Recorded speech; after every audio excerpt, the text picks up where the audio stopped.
Hello বন্ধুরা, আশা করি সবাই ভালো আছো।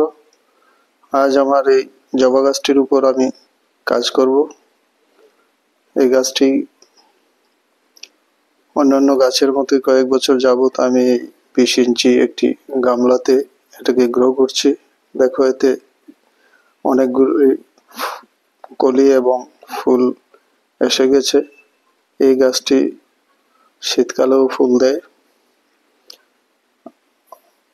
মাল্টি পেটাল যুক্ত ফুল, লাল ফুল, দেখতে একটা গোলাপের মতো লাগে। তো এই গাছটিকে প্রায় 6-7 মাস আগে আমি একবার প্রুনিং করেছিলাম। এখন এর ডালপালাগুলি যথেষ্ট লম্বা হয়ে গেছে। একে আবার আমি কেটে ছেটে ছোট আকার করে নেব, কারণ এটি অনেকটাই এর ডালগুলি সরু এবং লম্বা হয়ে যাচ্ছে। তো একে আজ আমি প্রুনিং করে কেটে ছেটে অনেকটাই ছোট করে নেব। গাছটি প্রায় 2-2.5 ফুট লম্বা হয়ে গেছে এর ডালগুলি। এটিকে আমি ছেটে 12 থেকে 18 ইঞ্চির মধ্যে আমি নিয়ে আসব। তাহলে এটাকে একটা বনসাইয়ের মতো দেখা যাবে এবং গাছটি আরো কম্প্যাক্ট হবে। এর ঘনত্ব বাড়বে, ডালগুলিও মোটা হবে। তো তাই আজ এর উপর কাজ করছি, আমার হিবিস্কাস বনসাইয়ের উপরে। এটি একটি কাটিং থেকে আমি গ্রো করেছিলাম। তো 4 বছর হয়ে গেছে এর বয়স। গাছটির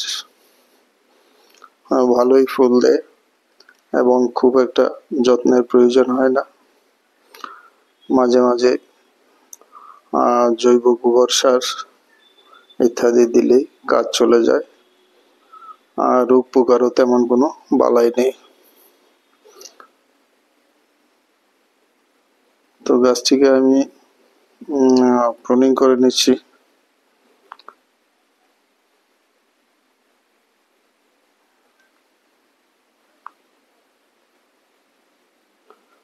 গাছটিকে প্রুনিং করতে গিয়ে অনেকগুলি ফুলের কলি এবং ফুটন্ত অর্ধ ফুটন্ত ফুল আমাকে স্যাক্রিফাইস করতে হয়েছে।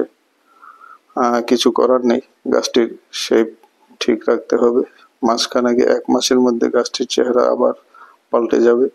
নতুন নতুন শুট বেরিয়ে পাতা পল্লবে আবার গাছটি ঝাঁকড়া হয়ে যাবে।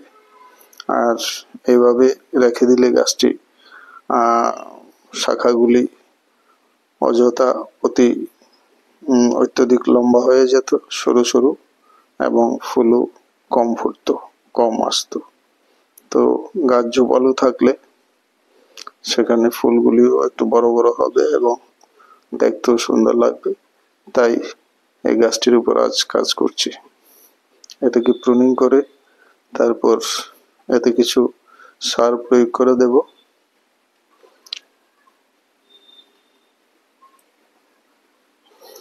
তো আমি এর কাটাই ছাটাই শেষ করে ফেলেছি। এখন টবের চারদিকের মাটিটা একটু খুশিয়ে নিচ্ছি। এই মাটিটা চারপাশ থেকে সরিয়ে তারপরে সেখানে আমি সার দিয়ে দেব। আমি গাছটির জন্য গোবর সারই ব্যবহার করব, পচা গোবর সার গুঁড়ো করে রেখে দিয়েছি। সঙ্গে একটু নিমখোল মিশিয়ে দিয়েছি, যাতে কোনো পোকামাকড় বাসা বাঁধতে না পারে। তো এইভাবে আমি আর গাছের চারদিকে ভালো পরিমাণে গোবর সার প্রয়োগ করছি। এতে কম বেশির কোনো ব্যাপার নেই, যেহেতু গোবর সার সম্পূর্ণ জৈবিক। এতে গাছের ক্ষতি বৃদ্ধির কোনো সম্ভাবনা নেই। তো এইভাবে আমি চারপাশে বেশ গোবর সার দিয়ে দিলাম। কয়েক মাস আর এতে সার দেওয়ার প্রয়োজন হবে না। তো এখন এর গোড়ার মাটি দিয়ে চারপাশের গোবর সারটাকে ঢেকে দিলাম এবং চাপিয়ে দিলাম। এটাকে চাপান সারও বলে অনেকে। তো এখন মাটিটাকে একটু চেপে বসিয়ে দিলাম।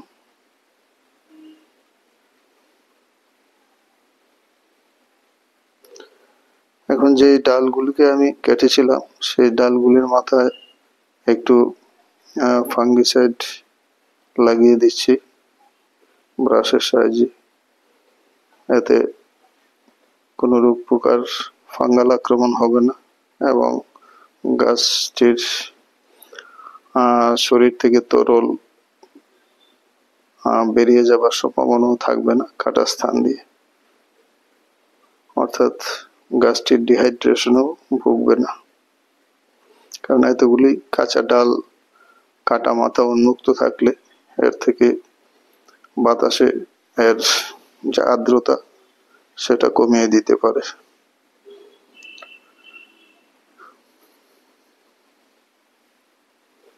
এই ছোট ক্রস ব্রাঞ্চটাকে আমাকে সরিয়ে দিতে হচ্ছে, কেটে ফেলবো, তাহলে ভালো লাগবে। তো এই ছিল আজকে আমার ভিডিও। স্প্রে বোতল দিয়ে জল দিয়ে দিচ্ছি। তো ভালো লাগলে লাইক, শেয়ার এবং কমেন্টস করবেন। যারা নতুন দর্শক, চ্যানেলটিকে সাবস্ক্রাইব করে বেল আইকনটি টিপে দিলে সব ধরনের নোটিফিকেশন পেয়ে যাবেন সহজেই। ভিডিওটি দেখার জন্য অনেক অনেক ধন্যবাদ সবাইকে। নমস্কার।